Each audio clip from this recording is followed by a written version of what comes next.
Gracias por la ayuda de Jocelyn Ayala, corredor de Remax también. Remax Gol es la cosa, ¿no? Correcto, así es. La cara que pone, claro, profe, ¿qué más?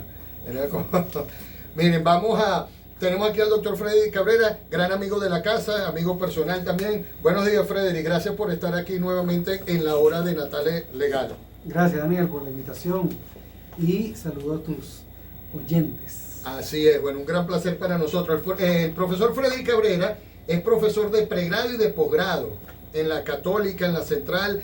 Es autor de varios libros, que no tengo los títulos a la mano, ya los va a mencionar, que son básicamente los libros que se usan como referencia en las universidades para el estudio del derecho laboral, e incluso fuera de la universidad, porque lo usan también como referencia a los contadores y los administradores para poder sacar las cuentas y las prestaciones. ¿Cuáles son los títulos de los libros? Uno se llama Manual Práctico de Obligaciones Legales del Empleador en Venezuela, otro se llama Guía Práctica de Cálculos Laborales en Venezuela. Siempre le pongo la coletilla esa de en Venezuela. Ah, está bien. Y tengo otro libro sobre cooperativas, tengo otros libros. Ah, bueno, qué bien, muy interesante. Así que bueno, vamos a mencionar las redes de una vez, @Frederick. Bueno, yo soy Frederick Cabrera, Frederick Cabrera. Pero la cuenta de Instagram es Frederick Cabrera, correcto. Cabrera. Sí, es el nombre. Frederick Cabrera. Seca al final. Con seca al final, correcto. Nosotros tenemos amigos con nombres muy particulares como él, y tenemos un amigo en común que es Mark Anthony. Ah, sí, se llama así. Sí, yo sé que se llama así, por eso lo digo. Miren, bueno, doctor, ya estamos aquí. La pregunta de las 1000 lochas es, ¿cómo afecta? ¿Hay o no hay aumento y cómo afecta a los condominios? Pero, para poder llegar al penthouse, yo he mencionado que hay que tener el primer piso y los ascensores. Entonces, mi pregunta es para usted, por favor, ayúdenos a definir y tener claro qué es ingreso integral, salario mínimo, qué lo constituye, qué no. Bueno, lo primero es que no hubo un aumento de salario en este año. Sí hay una redefinición de una base imponible que podemos explicar por qué podría ser declarado como ilegal o inconstitucional en todo caso. Pero el concepto que ellos manejan, digo ellos, el Ejecutivo Nacional, se llama ingreso mínimo integral indexado, o en todo caso, ingreso integral indexado. ¿Dónde aparece ese concepto? Aparece en la Gaceta de Aumento de Salario del 2022, el 1 de mayo. En esa Gaceta se menciona que la suma del bono de guerra más el cestatique comprende lo que es el ingreso integral. Eso no tiene nada que ver con salario. Salario es otro concepto, es otra cosa. Entonces el concepto de salario existe en la Ley Orgánica del Trabajo, artículo 104, y es todo lo que percibe el trabajador con ocasión de la prestación de su servicio, que es disponible, que puede ser valorado en moneda de curso legal, etc. Ahora bien, ellos traen un nuevo concepto que es que es la suma de lo que sí es salario y de lo que ellos consideran que no es salario. La suma de ambos conceptos es lo que ellos llaman el ingreso integral indexado. ¿Por qué se llama indexado? Porque se usa como moneda de referencia o de cuenta el dólar, y al momento de pagar se paga en bolívares, pero con la referencia de la tasa oficial del Banco Central de Venezuela a la fecha del pago.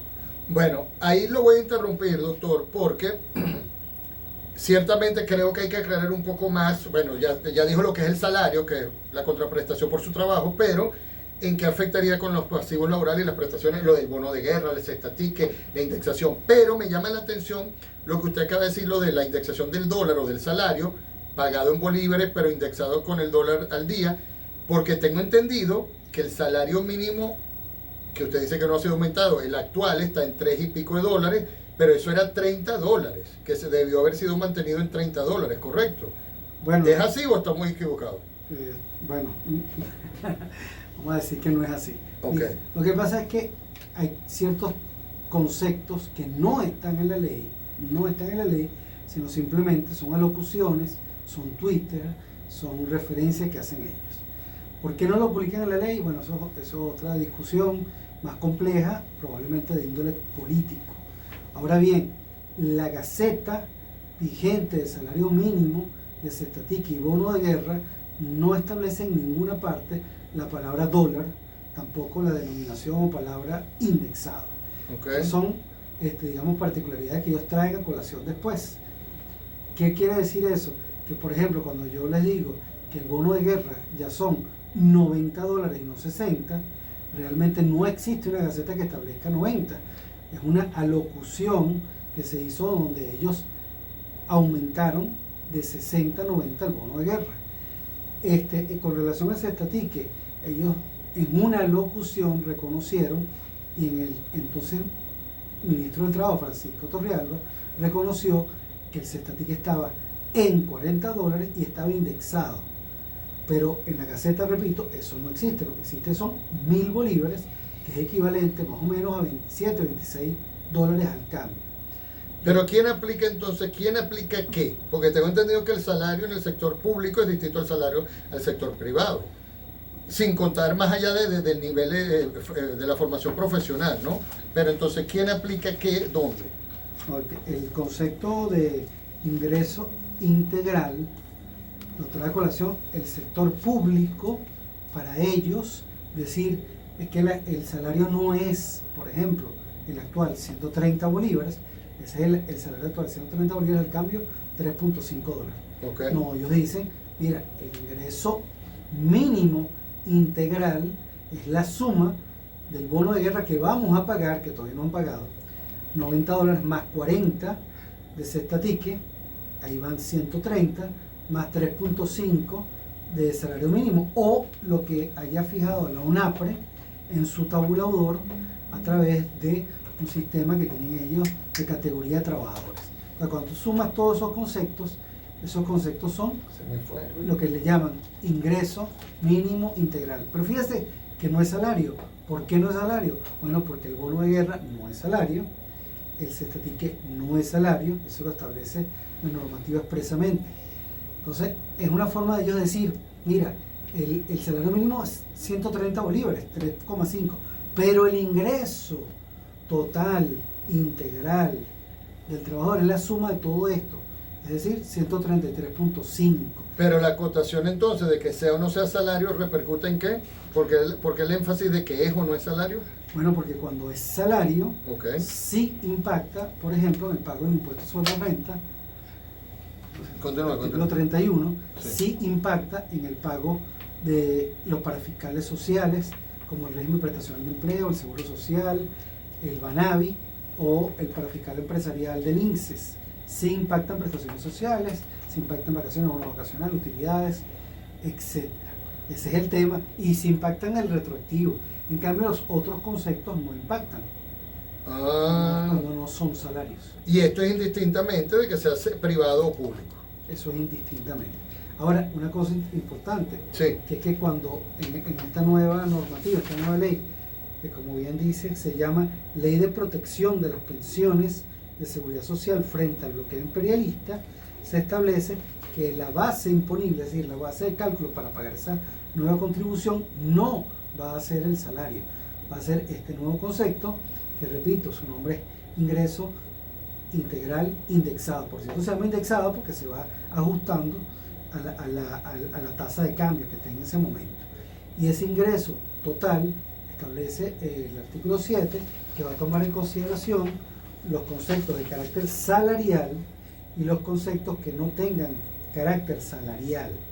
Es decir, que esto no solo implica una carga económica para el patrono de que hay un mayor gasto, pero también hay una carga laboral y posiblemente hasta de gasto, pues el contador, el administrador tiene que hacer ahora un súper trabajo extra, ¿correcto?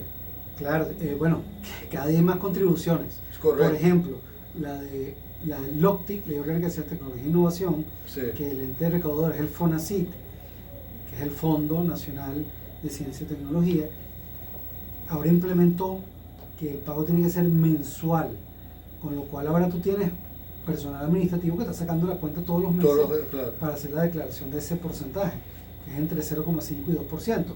En este caso, ahora tienes otra nueva contribución donde vas a implicar personal que de forma mensual tiene que justificar este nuevo pago y esta nueva declaración.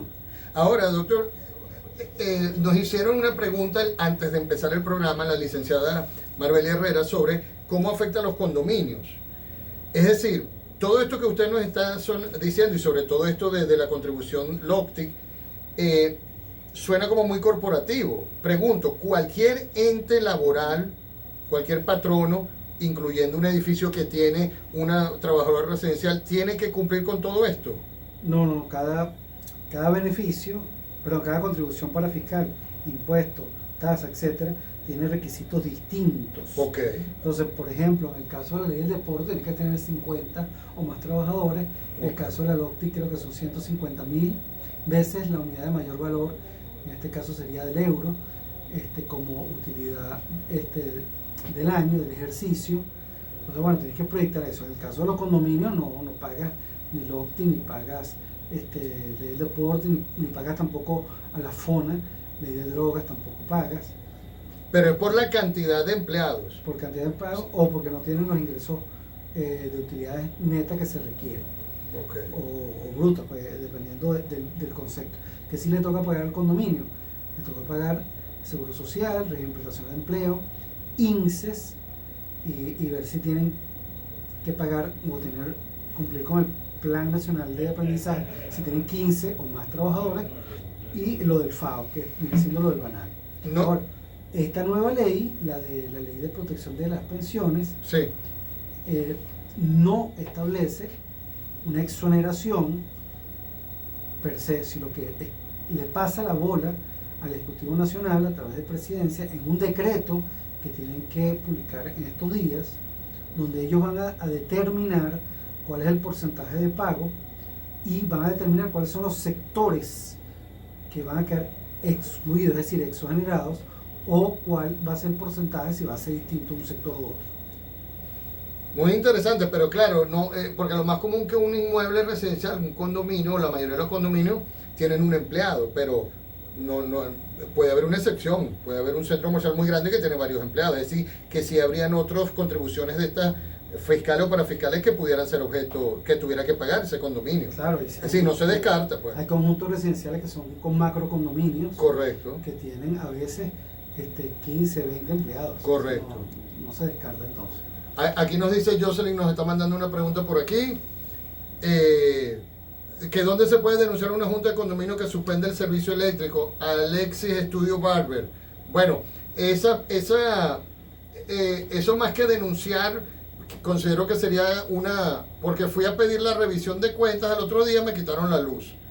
Bueno, es una arbitrariedad, eso más que una denuncia, pienso que pudiese ser una demanda o un amparo constitucional, porque no están facultados a quitarle la luz. Lamentablemente no hay un ente en el que usted puede decir, mira, junto al condominio, Frederick, el presidente muy abusador, me quitó la luz, y vienen y le jalan la oreja. Lamentablemente eso es vía judicial, tiene solución, pero lamentablemente no es, como le digo, que un ente administrativo que uno lo acusa, como pudiese ser la SUNAVE y la SUNDE, la SUDESEC, que son instituciones administrativas que sí regulan ciertas actividades. Yo quizás lo denunciaría en la propia Electricidad de Caracas, porque no están autorizados para estar manipulando los tableros, los equipos de electricidad y estar cortándole la luz a alguien. Correcto. Bueno, ahí hay otra sugerencia también que sería, esa sería la primera instancia a nivel administrativo, pues que sería como que el jerárquico superior, pues, el que mismo ve la actuación. En este caso no fue un funcionario, sino un miembro de la Junta arbitrario. Muy interesante estas definiciones que nos está dando el doctor Frederick Cabrera. Tenemos que hacer nuestra segunda pausa, la identificación de la campana, la identificación de la estación ante Conatel, pero cuando volvamos sí vamos a enfocar un poco más lo de la protección de pensiones de seguridad social frente al bloqueo imperialista, que me llamó mucho la atención, que usted me dice, bueno, el título, y queremos explicar porque ahí hay un porcentaje que es variable, es el 15% o hasta un 15%, entonces bueno, todo eso es lo que queremos que nuestros oyentes nos habían estado... buenas tardes, nos dicen, en la Defensoría se puede denunciar, Villanueva Esteban. Claro, bueno, la Defensoría también, que es la Defensoría del Pueblo, a lo que se refiere, y eventualmente la Fiscalía también pudiese ser. Y la Alcaldía también. La Alcaldía también. Son entes administrativos, pero repito, esos son entes administrativos. La Defensoría y la Fiscalía son entes penales, del ámbito penal, que es un poco lo que estábamos conversando ayer y al inicio del programa del día de hoy. Vamos a hacer nuestra identificación de la campana. de Radio Sensación y de la hora de Natalia Legal, y volvemos de inmediato con todos ustedes aquí para seguir conversando con el doctor Frederick Cabrera. Recuerda, con la hora de Natalia Legal seguimos en contacto, ya volvemos.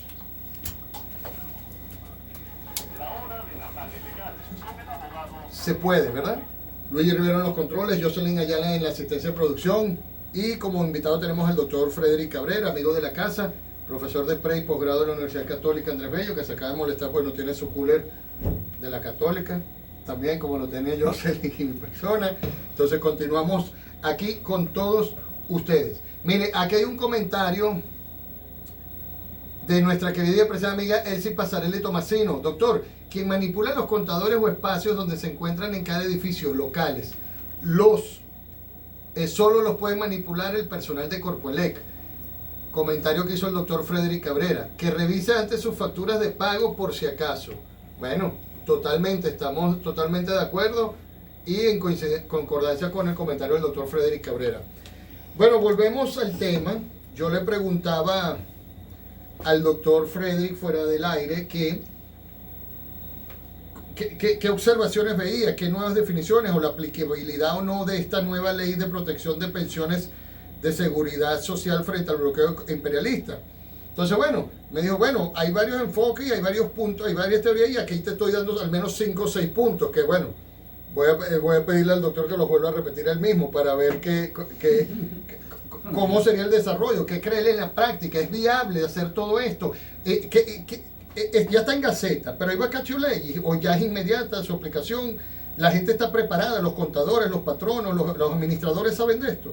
No, lo que hay es que se establece que la presidencia, o sea, el presidente de la República, anualmente fijará el porcentaje de contribución especial dentro del límite previsto en esta ley, que es hasta 15%, correcto, de acuerdo al tipo de clase de actividad económica.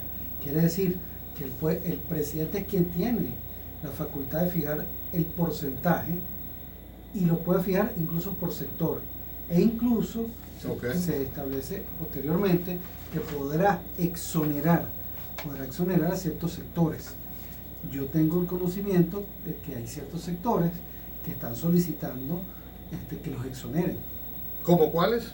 El sector de los colegios, por ejemplo. Ajá. Sobre todo lo que tiene que ver con colegios subsidiados.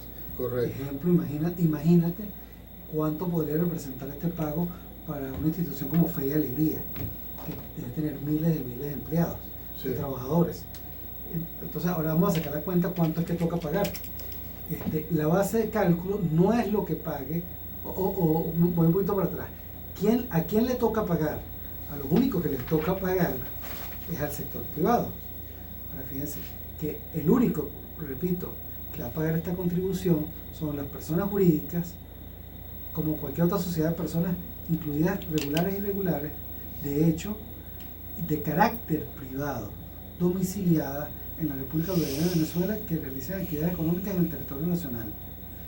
Ahora bien, ¿quiere decir que el sector público no paga? Bueno, habría que ver, porque hay en el mismo sector público hay empresas con forma privada. Me explico. Cuando usted se refiere a Movilnet, CanTV, PDVSA, etcétera, la Electricidad de Caracas, correcto, son servicios públicos, correcto, pero tienen forma de empresa privada. Correcto. Entonces no está claro si a ellos también les va a tocar pagar. Ahora, ¿cuál es la base de cálculo? No es lo que paga el sector privado. La base de cálculo es lo que pague el sector público, no el privado, lo que haya establecido el Ejecutivo como ingreso mínimo integral indexado. Quiere decir que actualmente se entiende que ese ingreso mínimo integral indexado es la suma del bono de guerra, $90, más Cetatique, $40. Van 130 más el salario mínimo, son 133,5, o quizá la interpretación sea que son 130. Ahora, me llamó la atención que usted dijo que tenía la facultad de hacerlo por sector, de definir estos porcentajes incluso hasta por sector. Bueno, no sé si el condominio como tal se pudiera llamar un sector, pero bueno, vamos a llamarlo sector residencial, porque esto me trae otra pregunta que posiblemente no es su área ni la mía. Tengo entendido que usted tiene más conocimiento en esto por dicho su propia palabra, una vez me lo dijo, esa inclinación hacia la economía y a los números que tiene del estudio de la economía. Algo que se ha discutido mucho es, por ejemplo, el hecho de que los condominios no deberían declarar. Incluso hay personas que llegan a decir que no deberían tener ni siquiera RIF, cosa que es un absurdo porque eso simplemente es una identificación ante el sistema tributario. Pero si no declaras y no tienes RIF y no nada, entonces ¿cómo puedes hacer todas estas maniobras o cumplir con todas estas obligaciones laborales? O sea, ¿qué opina usted al respecto? ¿El condominio debería ser como que considerado un sector aparte, un patrono especial de alguna manera? No sé, porque todavía incluso hay discusiones, en estos días veía publicaciones de que la Junta no es el patrono, es la administradora o no es la administradora, es la comunidad. Bueno, cuando en la ley de la trabajadora residencial, por ejemplo, que es lo que nos atañe en materia laboral y condominio, está claramente estipulado. Recuerdo en aquel momento cuando esa ley salió, yo lo invité al programa, el patrono es la comunidad. Entonces esa comunidad, ¿qué tan responsable también sería ante el incumplimiento de una de estas obligaciones? ¿Puede ser sancionado un condominio? O sea, todas esas interrogantes, no sé, Sí, sí. ¿tienen algún tipo de respuesta ahorita? Vamos por partes. Sí. El artículo 7 de la ley establece que el monto de la contribución especial prevista para esta ley será hasta el 15% del total de los pagos realizados por el contribuyente, que se sobreentiende que es el empleador, correcto, a los trabajadores. Correcto. Bueno, le dice a los trabajadores y trabajadoras, por concepto de salario y bonificaciones de carácter no salarial. ¿Qué quiere decir esto? Que obviamente si usted no tiene trabajadores, usted no va a pagar esta contribución. Entonces la pregunta sería, ¿es que acaso el condominio no? Porque el condominio no es el patrono. ¿La residencia tiene trabajadores? Te diría que sí. ¿Es el empleador? Sí. Entonces, ¿es contribuyente? Sí. Claro. A menos que lo exoneren. Yo no descarto que lo puedan exonerar. Correcto. Pero probablemente no lo hagan. ¿Cuánto entonces sería el pago? Esa es la pregunta que está haciendo todo el mundo. Correcto. ¿Cuánto me toca pagar? Bueno, hoy, el pago sería 15. El 15% porque no lo han bajado. No, ¿Y el 15% de cuánto? De ese ingreso mínimo integral indexado, que hoy es por lo menos $130. Quiere decir que el pago que te tocaría pagar estaría más o menos unos $20. ¿Es probable que sea menos? Yo creo que sí va a ser menos. ¿En general o para los condominios? Bueno, en general. En general, ¿ok? Yo creo que va a ser menos. Ahora, usted dirá, bueno, $20. Sí, pero hay trabajadores que vas a pagar más, porque ese es el piso del pago. Pero hay trabajadores que el CENIAT, que es el ente fiscalizador, va a poder comprobar al verificar la contabilidad que el contribuyente, por concepto de salario no salariales, no pagó 130, pagó más, pagó 400, 300. Entonces supongamos que la media en una empresa de 100 trabajadores sea, por decir cualquier cosa, $400. Si son $400, te toca pagar $60 por trabajador. Si tienes entonces 100 trabajadores, entonces sería $6,000. Correcto. Quiere decir que al año estarías pagando $72,000. Correcto. Bueno, imagínense eso, transportarlo, por ejemplo, a un colegio. Aquí hay colegios en Caracas, los colegios grandes tienen de entre 120, 180 hasta 300 empleados. Correcto. Entonces, para ese entre colegio, administrativo, docente, seguridad, todo, correcto. Para ese colegio, el pago estaríamos hablando de $150,000. $150,000 para un colegio es mucho dinero, porque eso puede ser justamente todo el monto del presupuesto de mantenimiento del colegio por año. Además que los colegios tienen otra limitante, que es la asociación de padres, que en teoría son ellos los que en asamblea pueden decidir el aumento de la matrícula o no. Claro, y hay sí, colegios donde se les han cuadrado de frente. Claro, en la estructura de costo del colegio eso no existe. Correcto. Igual puedo seguir dando ejemplos. Una compañía de vigilancia que tenga muchos vigilantes, ahora tendría que empezar a pelear con todos los clientes para reconfigurar la estructura de costo y que el cliente se lo reconozca. ¿Y en cuánto tiempo se lo reconoce? Pues probablemente tiene un presupuesto aprobado por los próximos 6 meses. Entonces esto trae muchas consecuencias que al final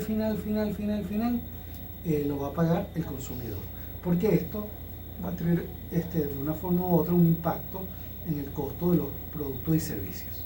Correcto. Ahora una pregunta, ese 15% que son $20, ¿no sigue sumando para el ingreso integral? Es decir, ¿va a afectar en prestaciones laborales, sociales, algo o no? No. Eso es Esto es simplemente una base de cálculo. Ok. Ahora fíjense, para nosotros desde un punto de vista técnico, disculpe que les hable ahora tan técnico, esta base de cálculo tiene vicios de inconstitucionalidad y legalidad, porque recuerden que esto es una ley ordinaria, pero ya existe una ley orgánica, es decir, que tiene mayor jerarquía, quiere decir que esta ley no puede prelar sobre esa otra ley, que establece que la base de cálculo para tasas, contribuciones o impuestos, y en este caso esto sería una contribución para fiscal empresarial, o en todo caso una contribución para fiscal social,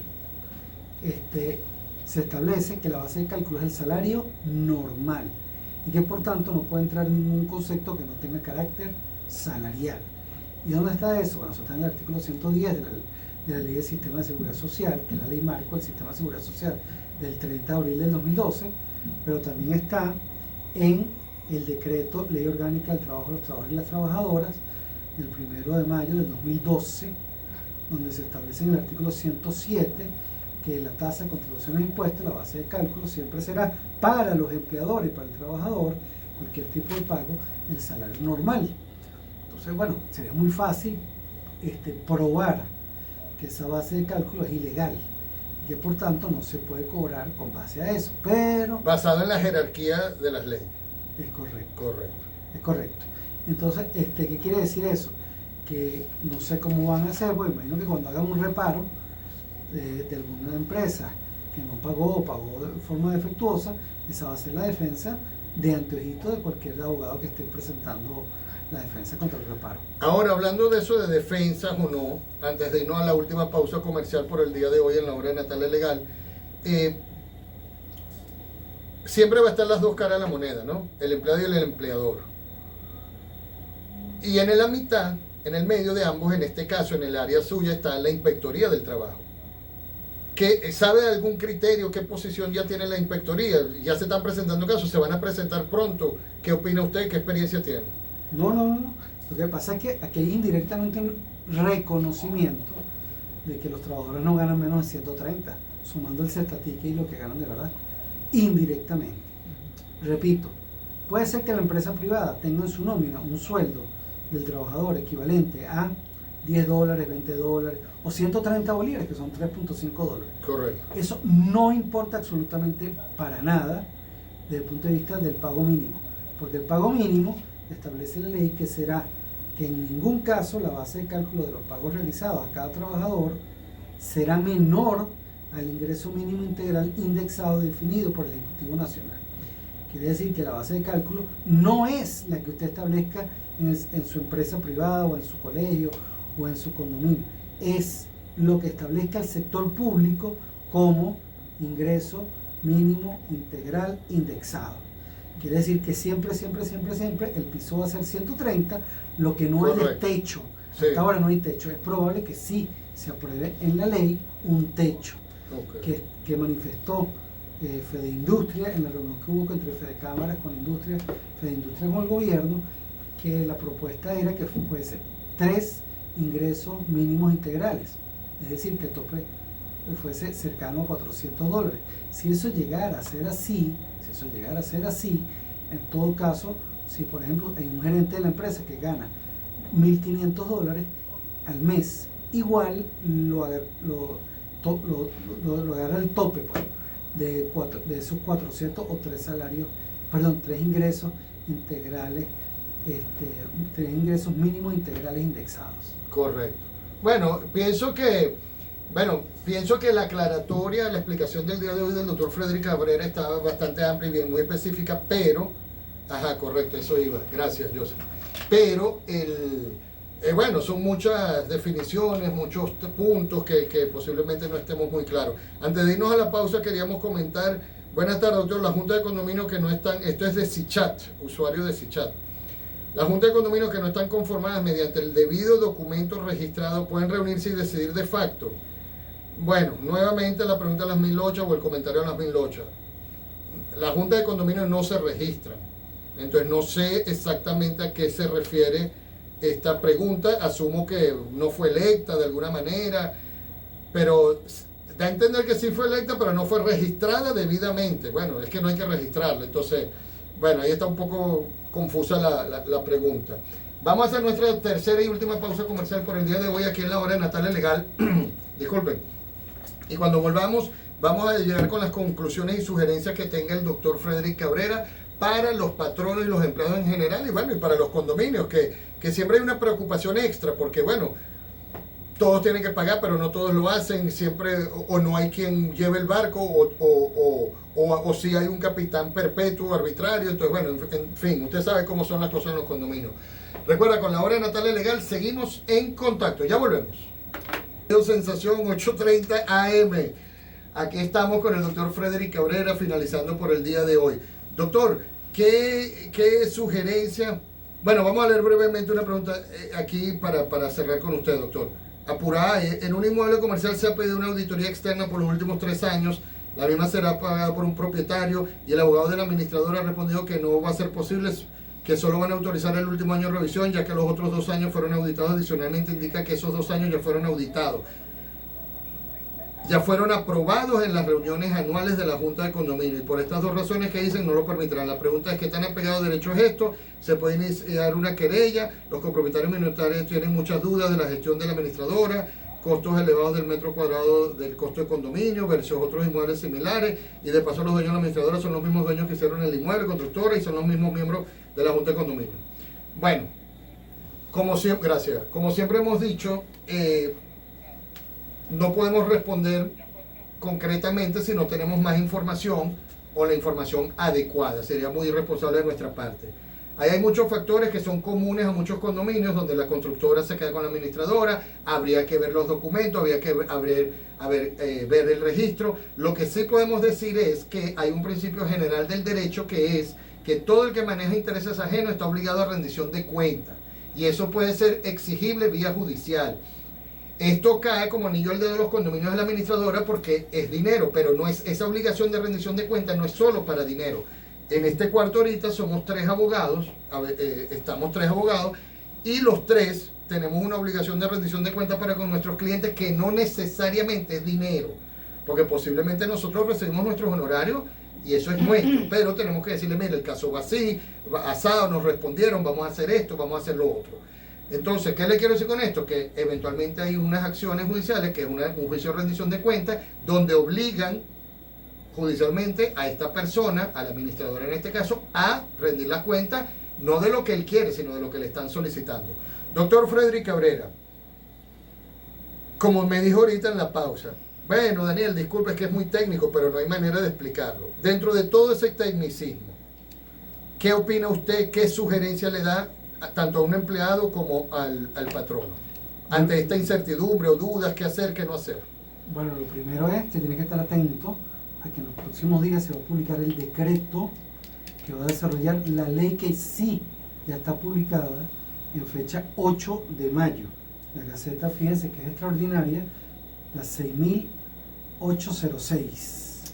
Correcto. Ahora bien, se espera que ese decreto desarrolle todo esto que estamos tratando de aclarar, pero adicional después va a quedar pendiente la resolución por parte del CENIAT, que se debería desarrollar en esa gaceta. Bueno, entre otras cosas, el porcentaje que se va a aplicar, cuáles son los sectores, cuál es el porcentaje por sector, quiénes quedan exonerados o qué sectores quedan exonerados, a partir de qué fecha es el pago, cuántos días tienes para pagar, el desarrollo de la planilla por parte del CENIAT, y las sanciones que se fijan en 1000 veces la unidad tributaria, 1000 veces la moneda mayor valor, que serían 1000 euros. Correcto. Esa sanción, que dice, se verán sancionados con multa de 1000 veces el tipo de cambio oficial a la moneda mayor valor, publicada por el Banco Central de Venezuela, que actualmente es el euro. No sabemos si es por trabajador, no sabemos si es por incumplimiento total, no sabemos si es por parcial, no sabemos. O sea, eso tampoco está claro. Ya. Bueno, aquí nos dice también Ávila Condominio, saludos desde Maracaibo, Apurar, agradecido por su pronta respuesta. Bueno, gracias a todos. Doctor, bueno, no nos queda más que agradecerle gracias por haberse tomado el tiempo de haber venido. La semana pasada lo tuvimos brevemente por teléfono, pero era mejor tener su explicación aquí en vivo. Gracias de verdad por haber asistido. Sus redes sociales, nuevamente su nombre, ¿no? Frederick Cabrera. Sí, Frederick Cabrera en Twitter y Frederick Cabrera en Instagram. En X, exacto, X e Instagram. Está bien. Bueno, gracias nuevamente a todos ustedes por la audiencia. Recuerden, Frederick con CK al final, Frederick Cabrera. Frederick fue un emperador, ¿no? Tomás, no, estoy confundido. Bueno, muchos Frederick famosos. Hay varios emperadores austrohúngaros, correcto, correcto. Pero está Frederick Chopin, están varios filósofos. Correcto. Y está Frederick Coco la salsa, por ejemplo, también. Está bien, bueno, entonces en todos los ámbitos se consigue el nombre. Bueno, gracias a todos nuevamente por su compañía, por haber participado con nosotros. Recuerden que este programa sí quedó grabado, ¿correcto?